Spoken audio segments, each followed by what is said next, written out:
It's lesson one, adopting a business owner mindset on six-figure freelancers. All right, enough of that silliness. Hi guys, welcome back.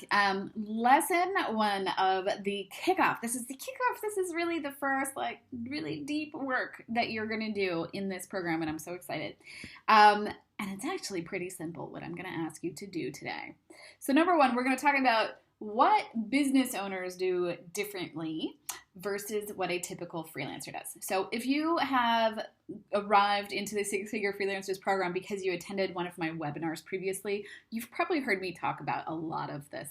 It's a very, very simple mindset change that makes a really big difference. So if you've ever met a freelancer who you talk to them and they're like, oh yeah, I'm hustling, I'm always on Upwork and I'm filling out bids and I'm chasing the dream, man, I'm chasing the dream.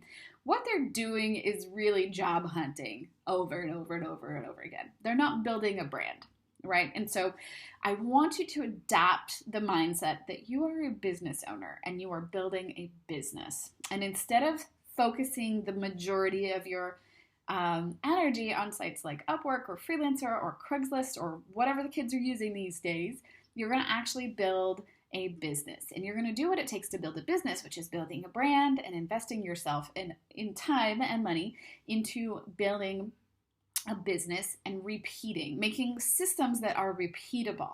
So the problem with the marketplace sites, you've probably heard this from me before, is not that there's anything inherently wrong with those. And I encourage you to keep using them. If you are doing that right now to get business, keep using them, but spend some time on the side building your own brand, because the problem is that you're limited by the number of bids that you can put out and how much you can grow.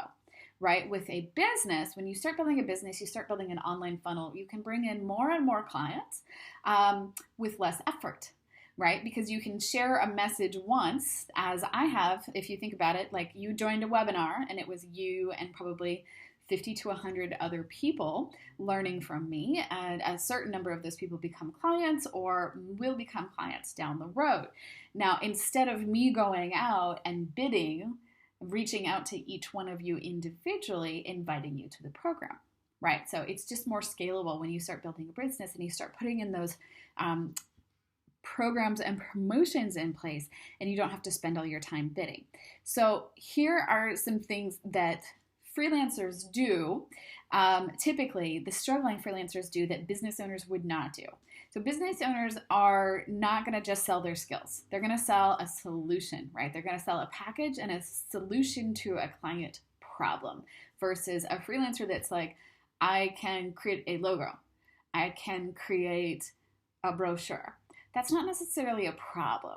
What the client actually needs isn't necessarily a logo or a brochure or even a website. Technically, that's what you're going to give them. That's how you're solving their problem. But their problem is usually that they need more customers, that they need to look better, that they need to feel more trustworthy in their clients' eyes, that they need to sound more professional if you're a writer, that they need to wow the people coming to their events or coming into their retail agency. They're trying to actually solve a problem, and you're simply putting together the solution in whatever creative way it is that you provide, right?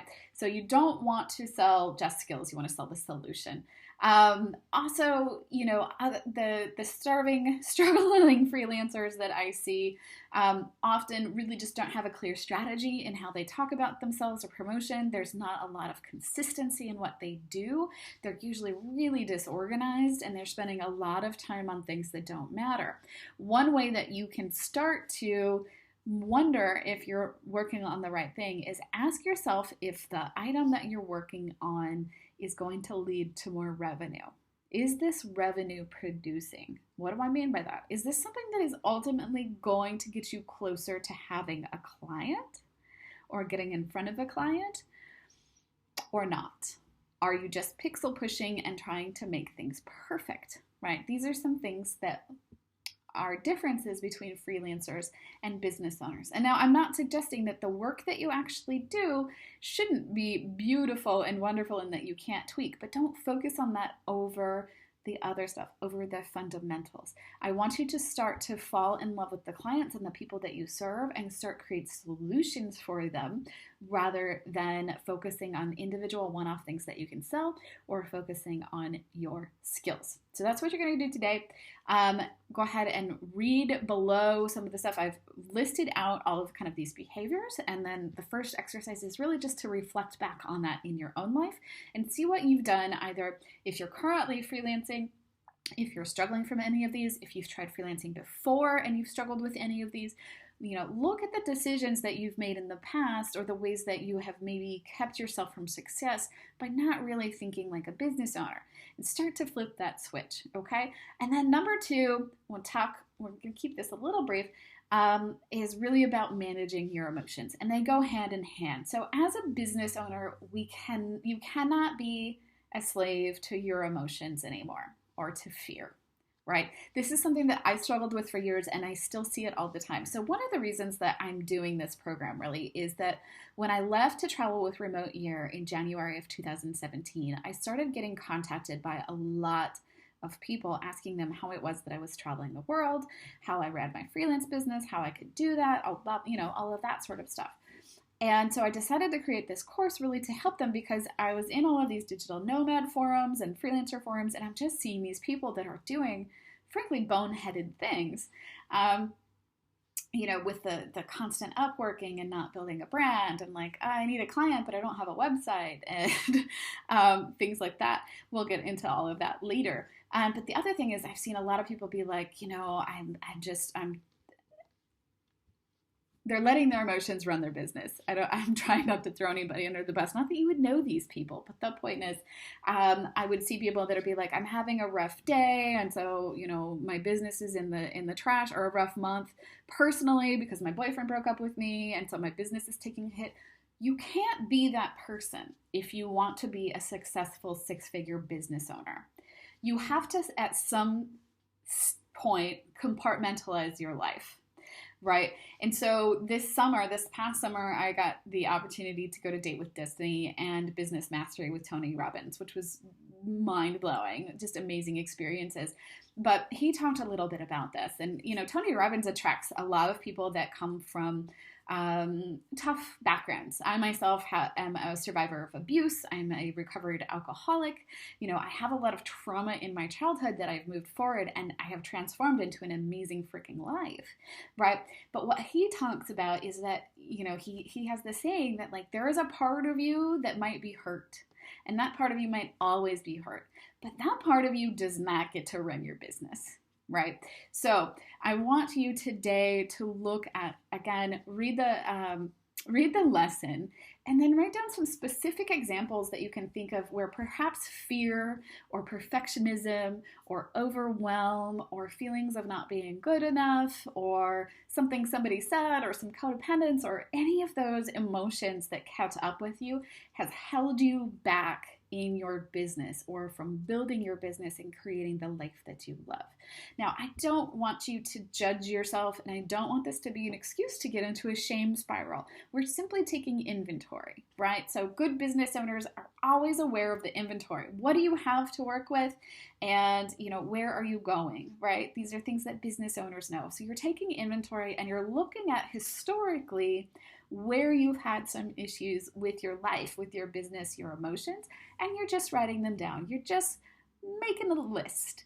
And once you have those, then you can look at what emotion was really driving some of those behaviors, right?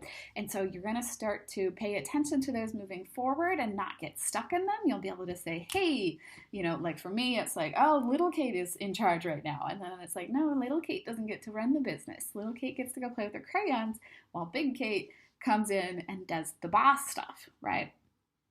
Sounds a little goofy, I know, but it works. It works, trust me.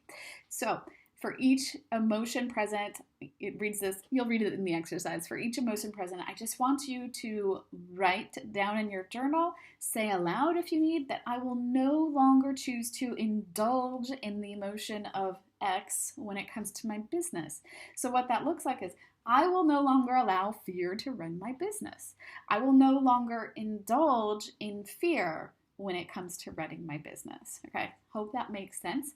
These are just basic mindset habits that I want you to just flip the switch and start becoming aware of. We're going to get into more tactical stuff in the next module after you create your vision and you set your goals, but right now it's really important for you as a foundational piece to start thinking about the emotional side of your business, because that's actually what will destroy you faster than tactics. You can do the wrong action, right? You can do a stupid thing on social media or have a really bad website or whatever and still be successful long term in your business. But if you allow your emotions to take over and you never launch, you never put things out there, you never take the actions, the chances of your success decrease exponentially. So start to master your emotions, and then we'll start to implement everything that you want. Sound good? I'll see you in the next lesson.